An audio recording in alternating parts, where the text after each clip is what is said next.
So today I want to talk about spiritual gifts and how having spiritual gifts can actually come off to other people and how they may perceive you, and why sometimes people are not comfortable stepping in their own gifts because of the perception of others. So not everybody has the eyes to see and the ears to hear. I have mentioned that before in other videos. But there's people who do have the eyes to see and the ears to hear, and they are very uncomfortable when they hear certain things in the spirit, when they see certain things in the spirit, because you do not see it or hear it in the physical, right? So if you're talking to somebody and you're trying to explain to somebody about what you're hearing or seeing in the spirit realm, if they do not have gifts and they are not in tune, they are going to tell you that you took something bad, like you're tripping, like you're crazy. That's like the number one broadcaster, like you're crazy, like immediately.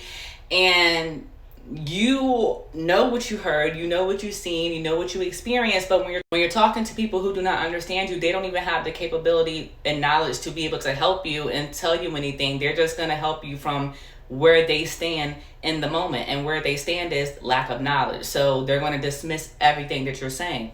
And then in return, it's going to make you feel like, oh, well, maybe I am crazy. I don't want to be looked at like this. I don't want people to think that I'm losing my shit. I don't want people to start judging me. So then you try to scale back, right? And what I've noticed is when you start to scale back and you really do not want to experience the gifts that you have, it actually heightens your gifts.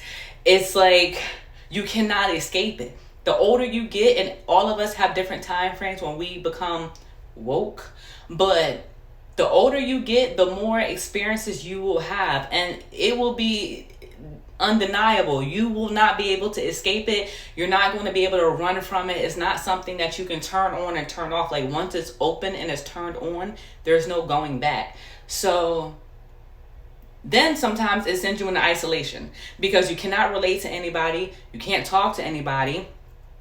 You don't even know like how to do any type of research. Like if you are researching, you're probably researching, why do I have ringing in my ears? Why am I seeing repetitive numbers? That's like the number one sign of spirituality. Like when you're waking up, it's like, oh, I feel like numbers are following me. Everywhere I go, I'm seeing synchronicities. Like the synchronicities, that's like the baby steps, like the first step into the spiritual realm. Then, the more elevated and heightened you become, the more you're experiencing. And then it will get to a point where you can look at a physical person like myself, right? We're looking in each other's eyes, right? And you see right through them, good or bad. You guys could be sitting there talking about, let's say for instance, we talking about the Eagles, right? So me and you talking about the Eagles, we having a good time, we laughing, we talking, we're vibing, right? But on the inside, I may be having a whole different conversation with God. Now, even though I'm smiling, looking at you, hey girl, like, oh yes, I see through you. So it's like immediately I am taking note to the feelings that I'm feeling. What God is trying to tell me, these are things that happens without your consent, in a sense. Like you do not have to approve. It is what it is. You have certain gifts. And like I said, you cannot turn it on and off. You cannot pick and choose what you want to hear, what you want to see. It does not work like that. God exposes everybody. And when I say everybody, I mean everybody. Nobody is exempt.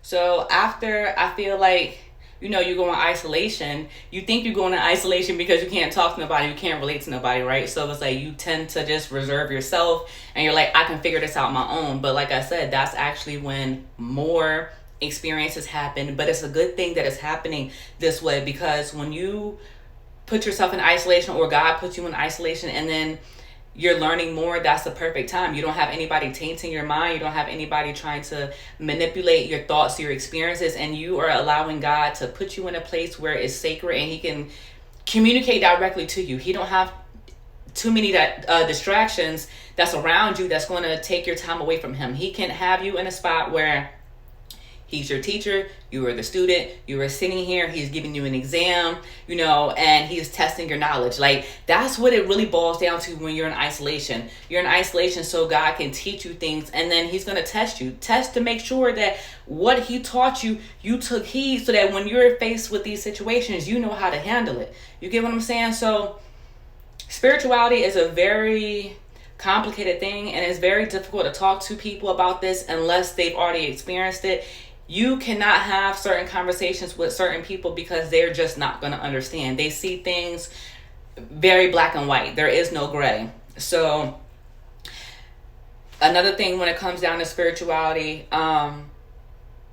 I've noticed not to doubt yourself. And also when you're seeking answers, because in the beginning, when you're waking up in the spiritual realm and you're seeing so much, you're experiencing so much. So when you're experiencing these things, like, at the end of the day, it is definitely hard to deal with in the beginning.